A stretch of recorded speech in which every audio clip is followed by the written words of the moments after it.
E aqui, basicamente, quase chegando ao fim dessas nossas mini aulas, nós temos um quadrinho que vai tentar resumir quase tudo que eu falei aqui né, até o momento, nessa aula. Então, nós temos aqui os três sistemas predominantes, o tipo de atividade predominante em cada uma delas. Então, quando a gente fala de atividades de potência, de força, a gente está falando principalmente do sistema TPCP. Quando a gente fala da glicólise anaeróbia, nós estamos falando principalmente dos exercícios de velocidade. E quando a gente fala dos sistemas oxidativos, a gente fala principalmente do tipo de endurance, do tipo de longa duração. A duração do esforço de cada um parte do menor, ou seja, do tempo mais curto ao tempo mais prolongado. E aqui, pessoal, vale um outro adendo. Não significa que dos 0 aos 30 segundos nós vamos utilizar somente a quebra do ATP e o sistema TPCP para depois entrar na glicólise anaeróbia ou aeróbia e oxidativos e assim por diante. Tudo está acontecendo de novo de maneira integrada. Quais eventos esportivos?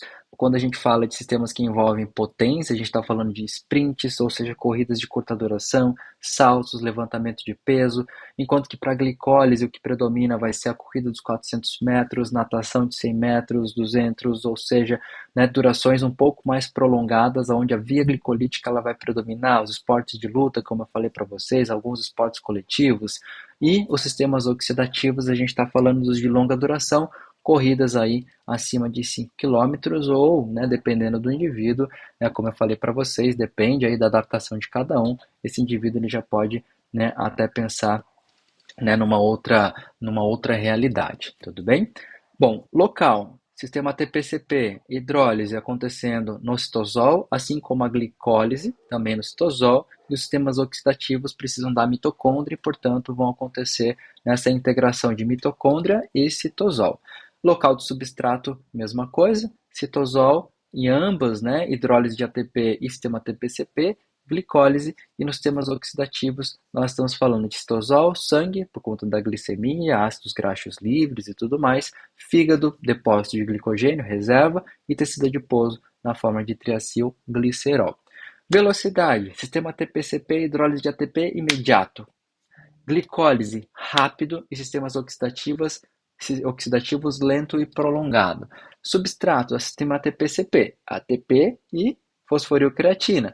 Glicólise, tanto a glicose como o glicogênio.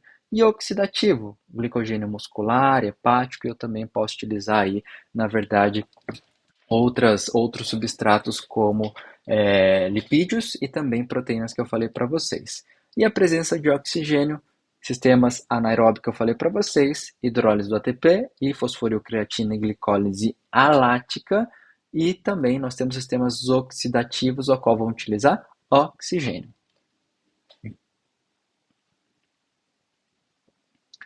Aqui tem mais uma visão geral bem resumida, aonde nós temos então aqui a glicose sendo quebrada a ATP, que eu já falei para vocês. A partir daí nós temos a formação de acetil-CoA na presença de oxigênio e de piruvato e lactato, considerando o metabolismo anaeróbio, e formação de ATP da mesma maneira e de maneira rápida. E a acetil-CoA vai entrar lá no ciclo de Krebs. O ciclo de Krebs vai ser importante para gerar esses H+, lá para a cadeia transportadora de elétrons, ou também chamada aí de fosforilação oxidativa, chamado então aí de metabolismo aeróbio.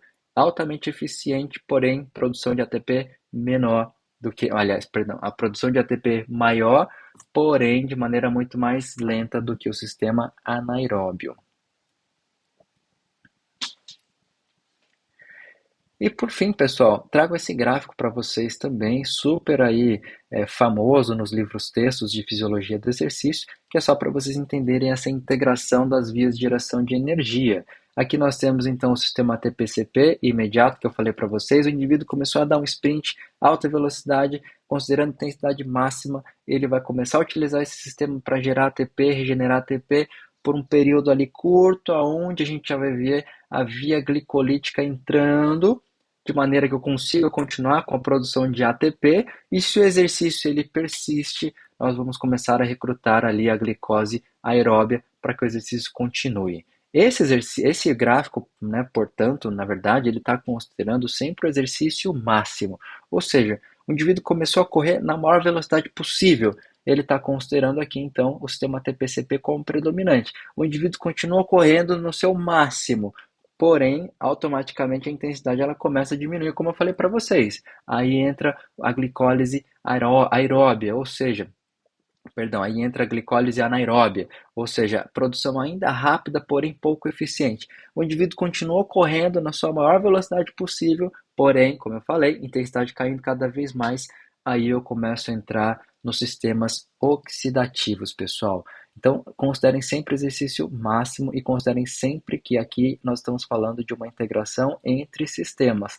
Quando um está predominando, o outro está decaindo e assim por diante. Tudo bem? Então, isso também é sempre importante. Quais são as mensagens finais aqui dessa aula, pessoal?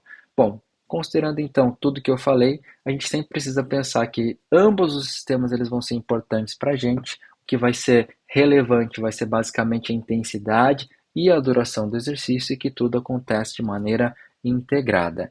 Aqui eu não entrei em detalhes na beta-oxidação, não entrei em detalhes na oxidação de proteínas, porque isso deixaria a aula muito mais prolongada. E a ideia é que eu faça outros módulos voltando, principalmente nesses assuntos mais específicos. Aqui era para dar uma visão geral da bioenergética aplicado basicamente ao exercício físico para que vocês possam ter um bom pano de fundo. E daqui para frente a gente consegue falar especificamente então da oxidação de lipídios, da oxidação basicamente de proteínas. Aqui a gente focou principalmente na oxidação de glicose, mas dentro de glicose a gente pode falar das vias de síntese de glicose de novo, ou seja, as vias de gliconeogênese, que vão ser importantes durante períodos de jejum, exercícios prolongados e outras situações que também é importante que nós conheçamos, ok? Espero que vocês tenham gostado dessa aula. Como eu falei, a ideia é tentar ser o mais objetivo possível para que vocês tenham uma boa base para que mais para frente em outros assuntos nós possamos abordar tudo com mais tranquilidade. Deixo aqui o meu muito obrigado, compartilhem aí com os amigos, vamos tentar propagar aí conhecimento sempre que possível. Fiz tudo isso aqui com muito carinho para vocês, espero que vocês tenham gostado. Até a próxima e tchau!